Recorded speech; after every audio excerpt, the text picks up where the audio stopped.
બળદેવને મુશ્કેલીમાં કુદરતના તમારા બધાના આશીર્વાદ હશે એટલે એની તબિયત કમ્પ્લીટ સારી થઈ ગઈ.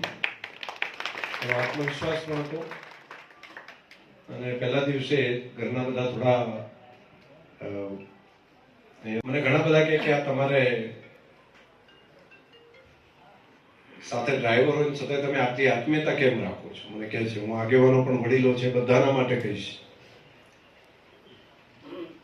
કે આપણે શબ્દ કદાચ અંગ્રેજી શબ્દ ડ્રાઈવર હશે પરંતુ આપણી પરંપરામાં તો ડ્રાઈવર શબ્દ નથી.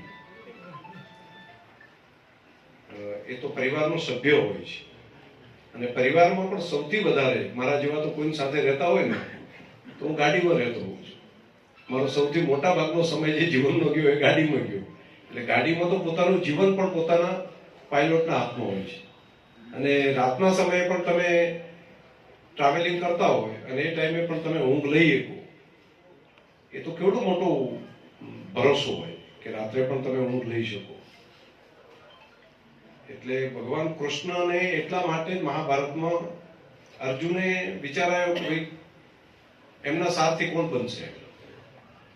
તો ઘણા બધા રાજાઓ હતા, ઘણા બધા હોશિયાર માણસો હતા, બધા હતા, પરંતુ ભગવાન કૃષ્ણએ એમ કીધું કે આવડી મોટી લડાઈ ચાલે છે ને તો એનો સારથી હું પોતે થઈશ.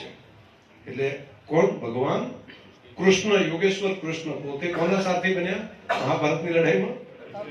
અર્જુનના.